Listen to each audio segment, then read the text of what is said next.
નમસ્કાર, સમાચાર બુલેટિનમાં આપનું સ્વાગત છે. પહેલા જોઈએ બુલેટિનના મુખ્ય સમાચાર.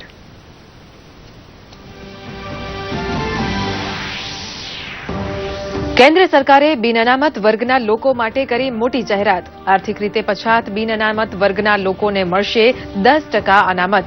શૈક્ષણિક સંસ્થાઓ અને સરકારી નોકરીમાં પણ મળશે અનામત.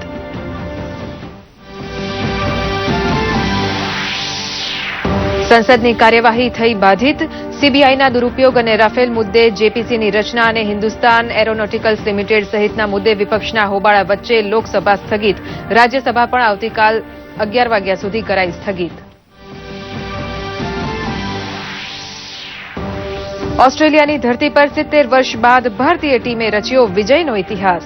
સિડની ખાતેની ટેસ્ટમાં ભારતીય ટીમે 2-1થી શ્રેણી અંકે કરી.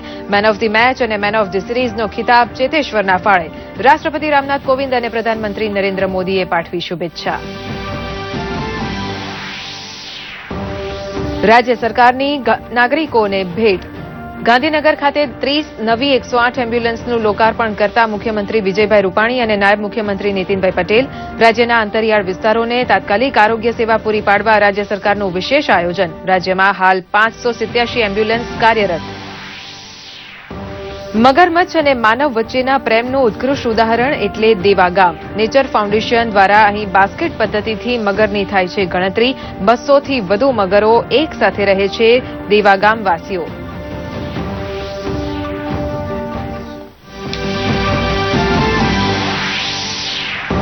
ભારતીય હવામાન વિભાગે ચક્રવાતી તોફાન પાબુકને ધ્યાનમાં રાખતા અંદામાન નિકોબાર દ્વીપ સમૂહમાં આપી ચેતવણી. અંદામાનની તમામ સ્કૂલો આજે રહેશે બંધ. માછીમારોને દરિયામાં ન જવા અપાઈ સૂચના.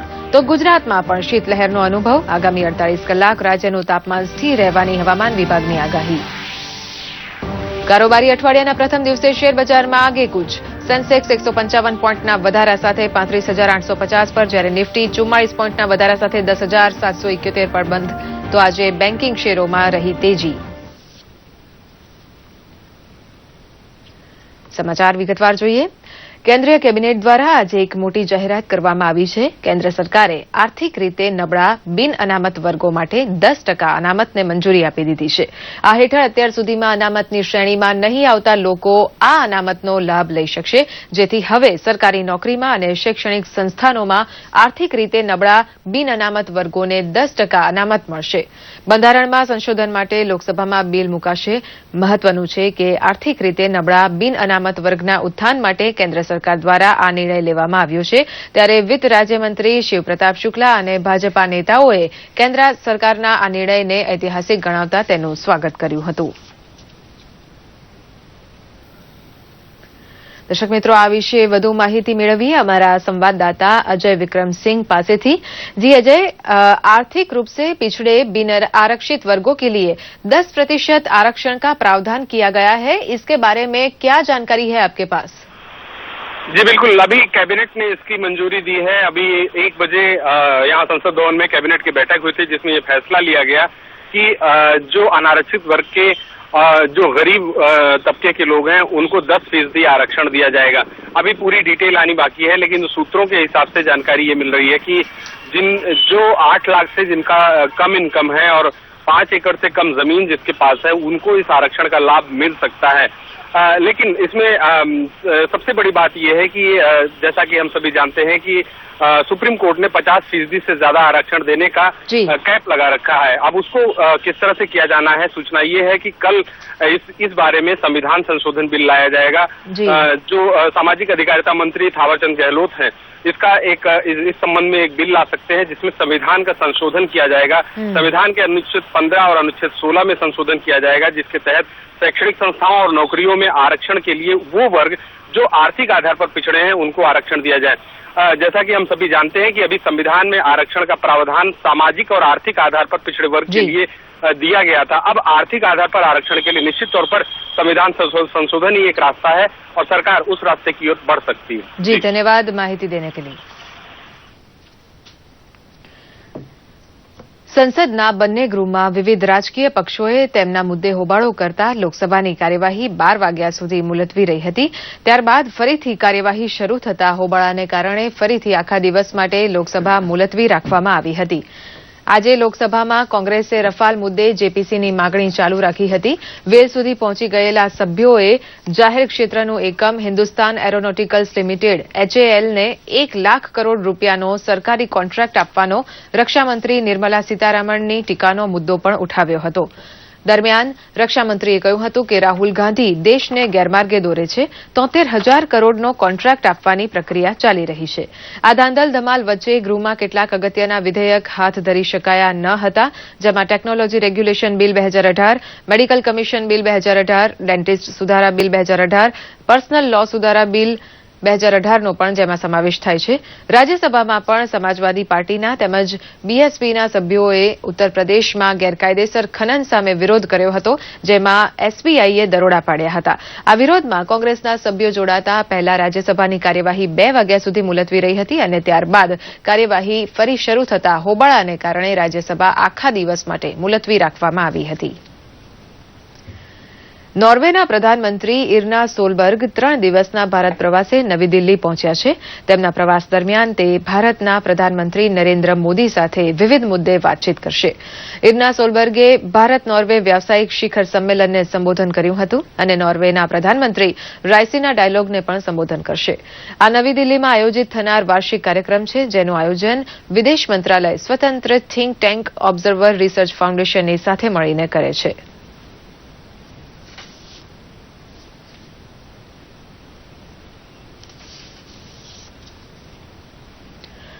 ભારતે ઓસ્ટ્રેલિયામાં પહેલીવાર ટેસ્ટ શ્રેણી જીતીને ઇતિહાસ રચ્યો છે. આજે ભારતીય ટીમે ઓસ્ટ્રેલિયાની ધરતી પર 70 વર્ષમાં પ્રથમ વખત ટેસ્ટ સિરીઝ જીતી છે.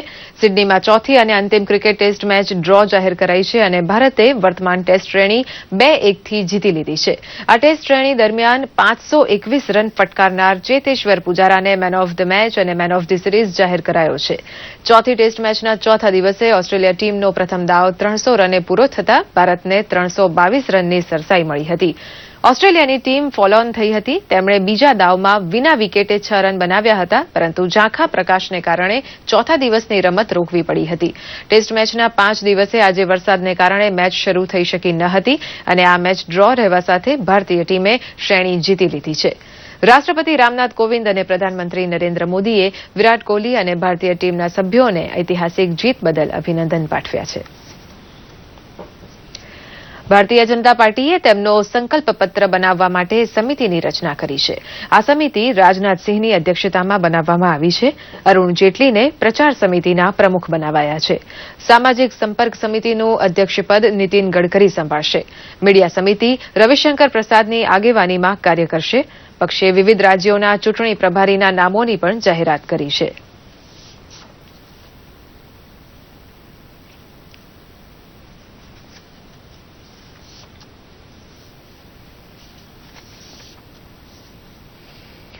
આજે ગાંધીનગર સચિવાલય ખાતે 108 એમ્બ્યુલન્સ સેવામાં નવી 30 એમ્બ્યુલન્સ બસ સેવાનો વધારો કરવામાં આવ્યો છે. મુખ્યમંત્રી વિજયભાઈ રૂપાણી અને ઉપમુખ્યમંત્રી નીતિનભાઈ પટેલની પ્રેરક ઉપસ્થિતિમાં આ એમ્બ્યુલન્સનું લોકાર્પણ કરાયું હતું. આ નવી એમ્બ્યુલન્સ સુરેન્દ્રનગર, ભાવનગર, કચ્છ તેમજ ગુજરાતના અન્ય જિલ્લામાં ફાળવવામાં આવી છે. તેમજ જે એમ્બ્યુલન્સ સેવાના કિલોમીટર પૂરા થઈ ગયા છે તેની જગ્યાએ નવી બસો ફાળવવાનો રાજ્ય સરકાર દ્વારા નિર્ણય કરાયો છે. 108 એમ્બ્યુલન્સ સેવા થકી અત્યાર સુધીમાં લાખો લોકોના જીવ બચ્યા છે, ત્યારે આ સેવાની જેમ અન્ય સેવાઓનો લાભ પણ ગુજરાતની જનતા સુધી પહોંચાડવાના પ્રયાસો કરવામાં આવ્યા છે, તેવું નાયબ મુખ્યમંત્રી નીતિનભાઈ પટેલે જણાવ્યું હતું.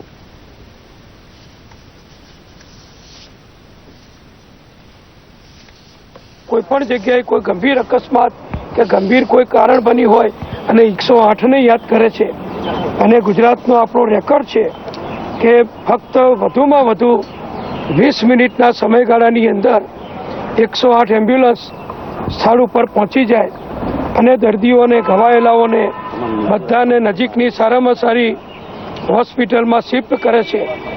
અત્યાર સુધીમાં આપણા ત્યાં ગુજરાતમાં 108 શરૂ થયા પછી લગભગ 93 લાખ દર્દીઓની અત્યાર સુધીમાં સારવાર સુવિધા અને શિફ્ટ કરવાની વ્યવસ્થા 108ના માધ્યમથી કરવામાં આવી છે.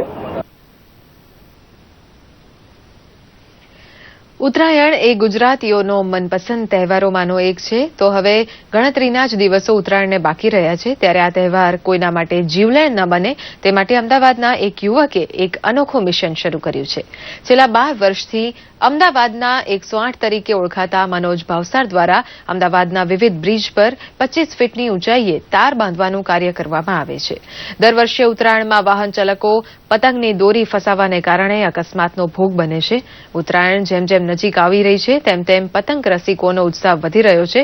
આથી આ તહેવાર કોઈ પરિવાર માટે માતમમાં ન ફેરવાય તે માટે મનોજ ભાવસારનો આ પ્રયાસ સરાહનીય છે. 20 થી 25 ફૂટ ઊંચાઈ ઉપર તાર બાંધવાથી પતંગ રસિકોના પતંગ કપાયા બાદ તેના દોરા રોડ ઉપર લટકતા નથી અને તાર પર લટકેલા રહે છે, જેથી લોકોનો જીવ બચી શકે છે. તેમણે જીવરાજ બ્રિજ ખાતે ઇલેક્ટ્રિકના થાંભલા વચ્ચે તાર લગાવ્યા હતા.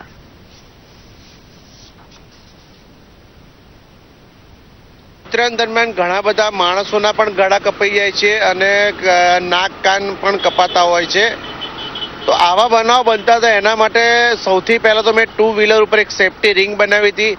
પછી મને જે વિગતો મળી મીડિયા દ્વારા કે એટલે મેં બ્રિજ ઉપર વધારે એક્સિડન્ટ થાય છે, તો બ્રિજ ઉપર છેલ્લા 12 વર્ષથી હું લોખંડના તાર બાંધી રહ્યો છું. સમગ્ર અમદાવાદના શહેરના જેટલા પણ ફ્લાયઓવર બ્રિજ છે તે તમામ બ્રિજ ઉપર હું લોખંડના તાર બાંધી રહ્યો છું, જેના કારણે બ્રિજ ઉપરથી પસાર થતા લોકો પણ બચી શકે અને સેફલી રીતે ઉત્તરાયણ મનાવી શકે.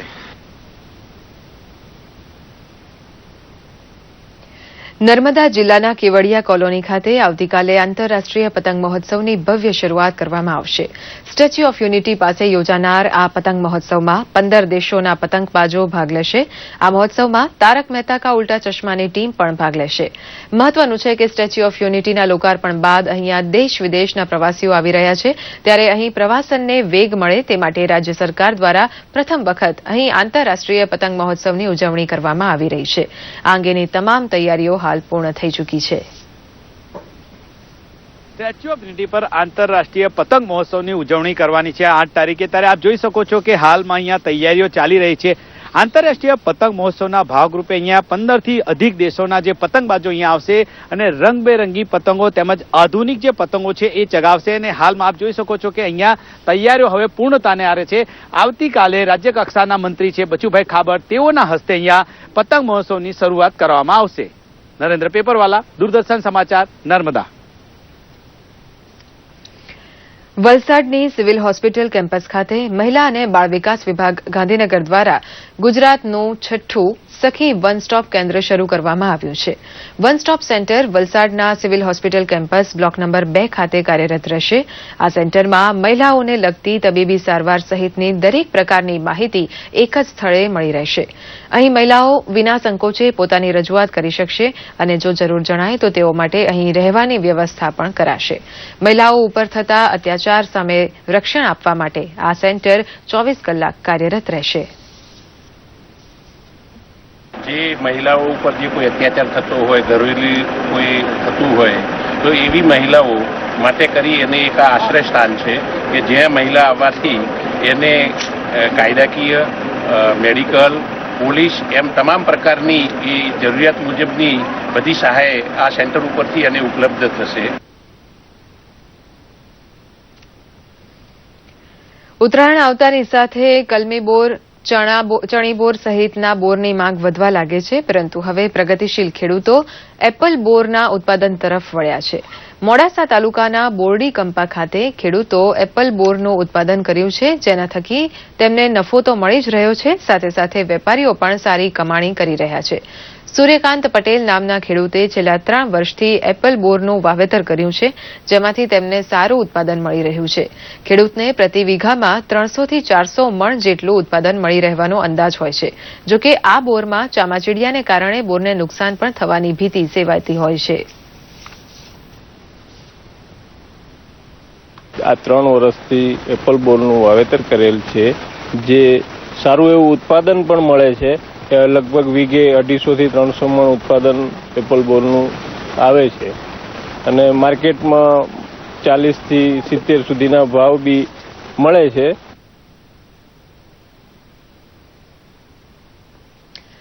દિલ્હીના રહેવાસી સાયકલિસ્ટ પંકજ મલ દેશના યુવાઓને નવી રાહ ચીંધવા માટે સાયકલ પર ભારત ભ્રમણ પર નીકળ્યા છે ત્યારે કાશ્મીરથી કન્યાકુમારી સુધી 19,000 કિલોમીટરની યાત્રા પૂર્ણ કરીને તેઓ ઉત્તર ગુજરાતના યાત્રાધામ અંબાજી ખાતે આવી પહોંચ્યા છે.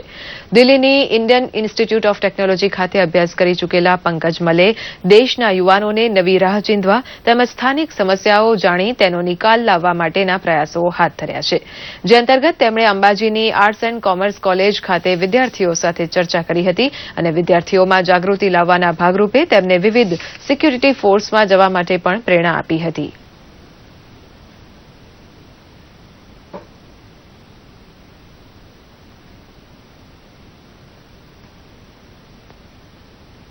कारगिल से यात्रा चालू की थी. कारगिल से कन्याकुमारी, फिर कच्छ से लेकर के कलिंग तक 19,000 किलोमीटर हो गए हैं. 21 राज्य हो गए हैं. देश को मजबूत बनाना है और देश मजबूत बनेगा शिक्षा से, और शिक्षा युवाओं के अंदर कैसे आनी चाहिए, जो नए आयाम हैं, नई नौकरियां हैं, उसके बारे में जागरूकता फैला रहा हूं.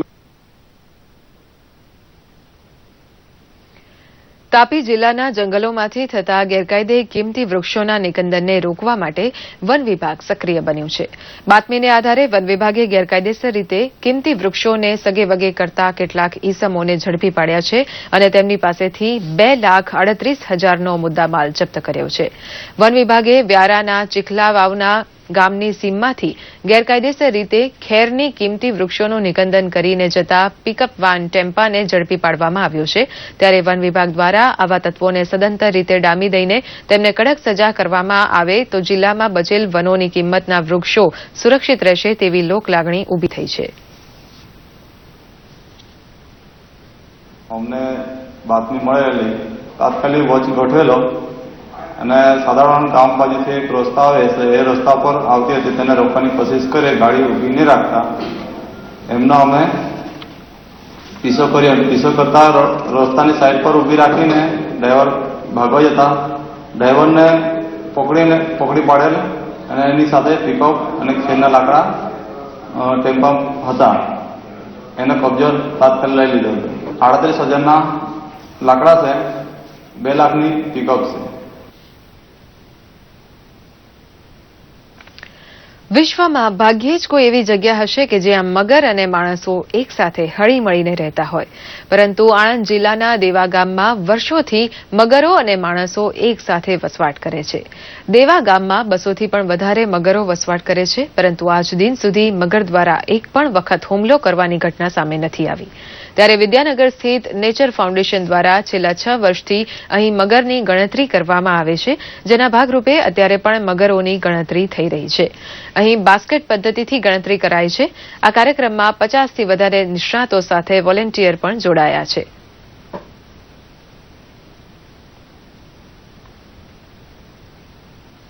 કાઉન્ટ ચાલી રહ્યો છે, જેમાં કે સવારે ગરમીમાં તાપ સેકવા માટે જ્યારે ક્રોકોડાઇલ બહાર આવે એના માટે અત્યારે કામ ચાલી રહ્યું છે. મારા માટે આ એક અલગ જ અનુભવ હતો કે અહીંયાની ગણતરીની જે ટેકનિક્સ છે એ બધી શીખવા મળી અને અહીંયાનો લોગો અને મગર વચ્ચેનો જે સંબંધ છે તો એ શીખવા મળ્યો. અને એમાંથી મને તો આવી શીખ મળી કે અહીંયાના લોગો અને મગરો એકબીજા ઉપર બહુ જ પ્રેમ કરે.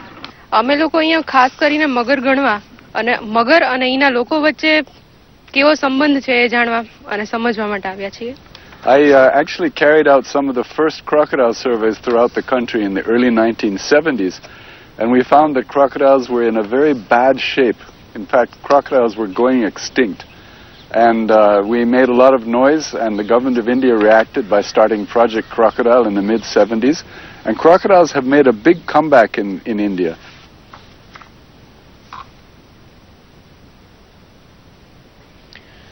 સુરત જિલ્લા માંડવી તાલુકાના બલાલ તીર્થ કાંકરાપાર તેમજ તાપી જિલ્લાના વ્યારા તાલુકાના કણજા ભાડા વ્યારા જેવા વિસ્તારમાં તાપી નદીમાંથી ગેરકાયદેસર રેતી ખનનની પ્રવૃત્તિ ચાલી રહી છે.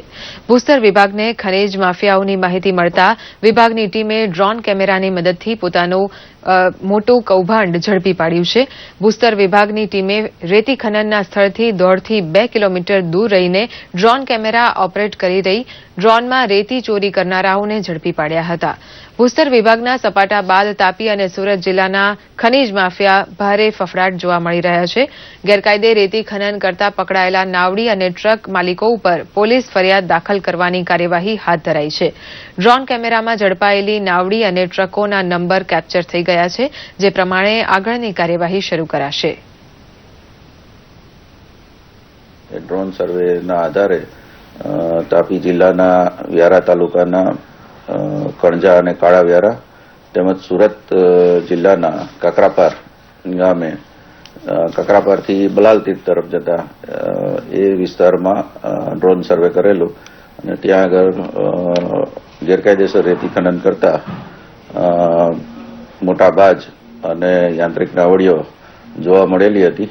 એમના નામ સરનામા મેળવી ટ્રકોના નંબર તો આવી ગયેલા છે, એટલે એમનું માલિકના નામ મેળવી અને ટૂંક સમયમાં જ અમે પોલીસ ફરિયાદ દાખલ કરવાના છીએ. અમદાવાદમાં હેલ્મેટ સર્કલની બાજુમાં એઈસી ગ્રાઉન્ડ ખાતે એન્જિનિયરિંગ એક્સપો 2019નો પ્રારંભ થયો છે. મેક ઇન ઇન્ડિયાને પ્રોત્સાહન આપવા તેમજ કંપનીઓને ખરીદનાર અને વિક્રેતાઓને માર્કેટ મળી રહે તે માટે ચોથો એન્જિનિયરિંગ એક્સપો યોજાયો છે, જેમાં 300થી વધુ સ્ટોલ લાગેલા છે, જેમાં construction, rubber industries, packaging, solar વગેરેના સ્પેર પાર્ટ્સ બનાવતી કંપનીઓ ભાગ લઈ રહી છે. એક્સપોમાં સૌથી ધ્યાન ખેંચનાર વેઇટ લોસ જોગિંગ સાયકલ છે, જે અમદાવાદના મહેશ પંચાલે બનાવી છે. તેઓ જુદી જુદી ડિઝાઇન કરીને ખાસ સાયકલ બનાવતા હોય છે. આ સાયકલ 65 કિલોની છે, જે 25,000 રૂપિયામાં તૈયાર થાય છે. સાયકલમાં લાઇટલ, હોર્ન, બેટરી, મોબાઈલ વગેરે મૂકવા માટેનું સ્ટેન્ડ છે. આ સાયકલ ચલાવવાથી વજન તો ઉતરે જ છે, પરંતુ મહેશ પંચાલનું કહેવું છે કે તેઓ બાઇકની જેમ સાયકલની ડિઝાઇન બનાવીને યુવાનોને સાયકલ ચલાવવા પ્રેરિત કરવા માંગે છે.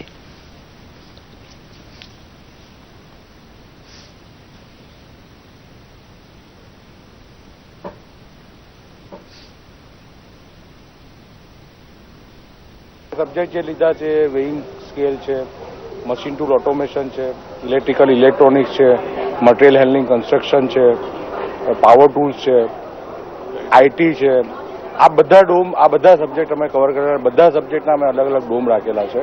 આનો ઉદ્દેશ્ય એ છે કે આ એક જ એવું પ્લેટફોર્મ છે જ્યાં 2 વે કોમ્યુનિકેશન પોસિબલ થાય છે, કે જ્યાં પોતાની પ્રોડક્ટને લાઈવ ડેમો કે ડિસ્પ્લે આ પ્લેટફોર્મ પર બતાવીને ડાયરેક્ટલી ફેસ ટુ ફેસ એ પોતાના બાયર કે એમને મળી શકે છે. સાયકલની અંદર એ ફેસિલિટી છે. પહેલા તો તમે જ્યારે પેડલ કરશો એટલે એની હાઇટ લો કરી શકો છો. સાયકલમાં દરેક માણસને એડજસ્ટ કરી શકો એવી રીતે સીટનું એરેન્જ આપેલું છે. પ્લસ આપણે મોબાઈલ અહીંયા મૂકીને અને ચાર્જિંગ પણ કરી શકીએ છીએ. પ્લસ એ રીતનું આપણે સાધન કરેલું છે અને બેટરી ચાર્જ કરી શકો એ રીતે પોઈન્ટ આપેલા છે. આ વેટથી બનાવેલી છે, જેથી કરીને તમે વેટ લઈને સાથે ફરો. અને પ્લસ જોગિંગ સાયકલ એવી છે કે વસ્તુ તમે ગમે ત્યાં જઈને ફરશો તો તમને એટલે તમને એટલું નહીં લાગે. અને આ લઈને ફરવાથી તમારું મોટિવેશન થશે, એટલે તમે એના પ્રભાવથી વધારે સાયકલ ફેરવી શકશો.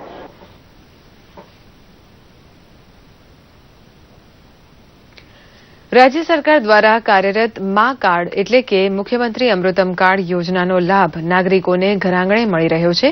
ત્યારે સુરેન્દ્રનગરની સીયુ શાહ હોસ્પિટલમાં અત્યાર સુધીમાં 500થી વધુ લોકોએ સારવાર મેળવી છે.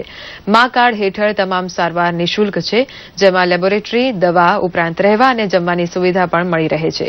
જે અંતર્ગત સીયુ શાહ હોસ્પિટલમાં હૃદય, ડાયાલિસિસ, ઓપરેશન તેમજ ઓર્થોપેડિક સહિતની સારવારનો લાભ દર્દીઓને મળ્યો છે. દરરોજ સરેરાશ 2 થી 5 દર્દીઓ આ યોજના અંતર્ગત ઓપરેશન કે અન્ય સારવાર મેળવે છે. ત્યારે ડાયાલિસિસના 15થી વધારે કેસ આવતા હોય છે.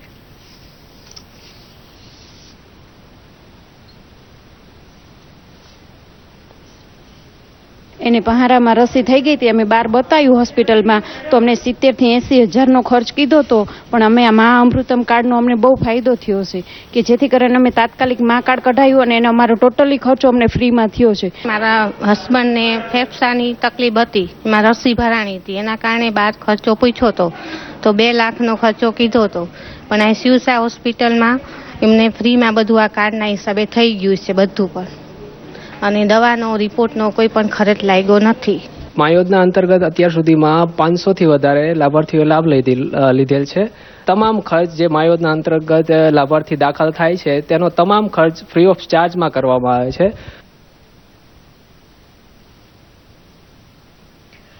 પ્રધાનમંત્રી નરેન્દ્ર મોદી દ્વારા યુવાનોને સ્કિલ ડેવલપમેન્ટ તેમજ શિક્ષણમાં આગળ વધારવાના પ્રયાસોને કારણે યુવાનોમાં દરેક ક્ષેત્રમાં જાગૃતિ આવી છે.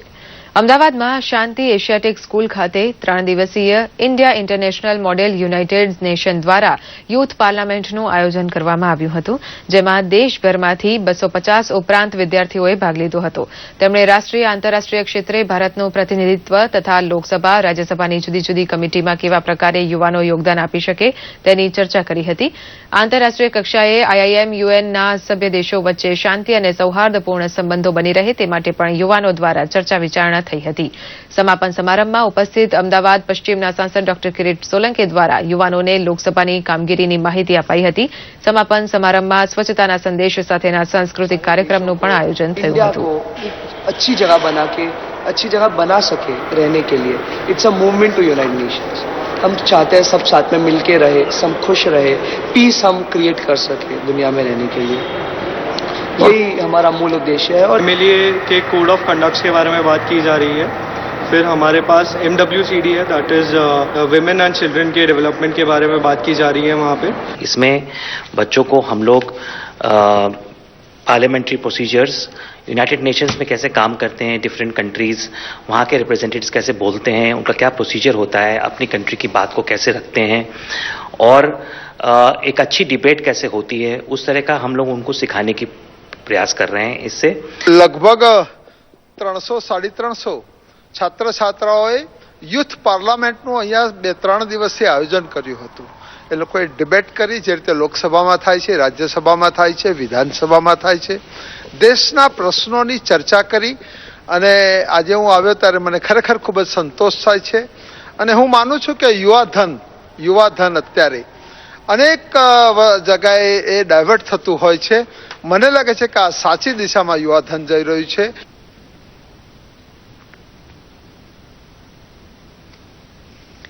કારોબારી સત્રના પ્રથમ દિવસે આજે શેર માર્કેટમાં સવારે ઉછાળો જોવા મળ્યો હતો. સેન્સેક્સ સવારે 276.08ના ઉછાળા સાથે 35,971.18 પર ખુલ્યો હતો અને નિફ્ટી 77.05ના ઉછાળા સાથે 10,804.85 પર ખુલ્યો હતો.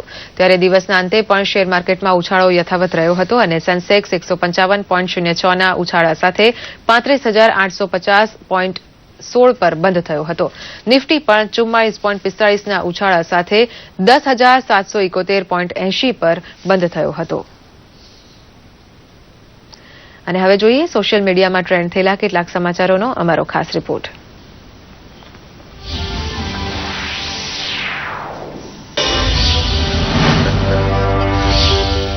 ગુજરાત સંગીત અને કલા માટે વિશ્વભરમાં જાણીતું છે, ત્યારે કચ્છી કલાને ઉજાગર કરતું અને કચ્છી ભરમલ પરિવાર દ્વારા સુમધુર સંગીતના તાલે ગવાતી ધૂન સોશિયલ મીડિયામાં ખૂબ જ વાયરલ થઈ રહી છે. આ વિડીયો ગુજરાત ટુરિઝમના ટ્વિટર પેજ પર પણ પોસ્ટ કરવામાં આવ્યો. કચ્છમાં 40 પ્રકારના કચ્છી ગીતો છે જે આજે પણ ગવાય છે.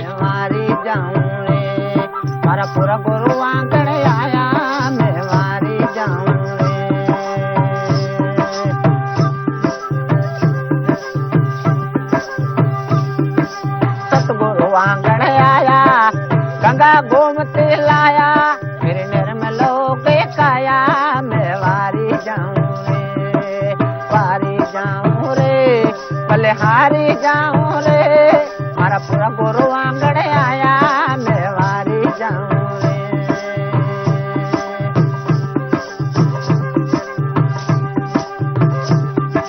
सब संग मिल कर आलो केसरिया तलक लगावो गोरो गणा हेत वधावो मैं वारी जाऊं रे. ચીનના હાર્બિનમાં ચાલી રહેલા આઈસ એન્ડ સ્નો ફેસ્ટિવલનો વિડીયો યુટ્યુબ પર વાયરલ થઈ રહ્યો છે. અહીં દેશ વિદેશથી સહેલાણીઓ રંગબેરંગી રોશનીથી ઝળહળતા બરફના શિલ્પો જોવા માટે ઉમટે છે.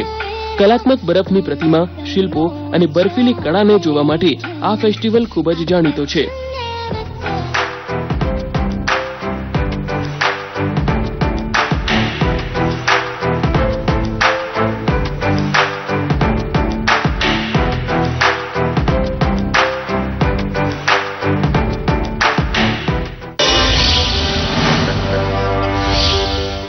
ઉત્તર ભારતમાં ભારે હિમવર્ષાને પગલે ગુજરાતમાં કાતિલ ઠંડીનું મોજું ફરી વળ્યું છે. ત્યારે જમ્મુ કાશ્મીર ખીણમાં હિમવર્ષાને કારણે જનજીવન ઠપ થઈ ગયું છે. શ્રીનગર, ગુલમર્ગ અને પહેલગામમાં તાપમાનનો પારો માઇનસમાં પહોંચ્યો છે. તો બીજી તરફ હિમાચલ પ્રદેશના ટુરિસ્ટ ડેસ્ટિનેશન શિમલા અને ધર્મશાલામાં છેલ્લા 24 કલાકમાં બરફવર્ષાને કારણે પર્યટકોમાં ખુશીનો માહોલ છે અને બરફવર્ષામાં ડાન્સ કરતા પર્યટકો જોવા મળી રહ્યા છે. આ વિડીયો ફેસબુક પર ખૂબ જ શેર થઈ રહ્યો છે. સોશિયલ મીડિયા ડેસ્ક, દૂરદર્શન સમાચાર, અમદાવાદ.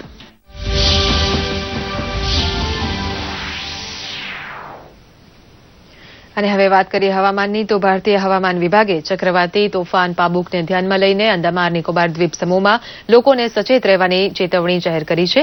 હવામાન વિભાગે અંદામાન દ્વીપ સમૂહના લોકોને સલામત સ્થળે રહેવાની અપીલ કરી છે. માછીમારોને દક્ષિણ પૂર્વ તથા પૂર્વી મધ્ય બંગાળની ખાડીમાં માછીમારી ન કરવા જવાની સલાહ આપી છે. બીજી તરફ ગુજરાતમાં પણ નાગરિકો છેલ્લા 2-3 દિવસથી શીતલહેરનો અનુભવ કરી રહ્યા છે. દરમિયાન હવામાન વિભાગના જણાવ્યા અનુસાર રાજ્યમાં આગામી 48 કલાક સુધી તાપમાન સ્થિર રહેવાનું જણાવાયું હતું.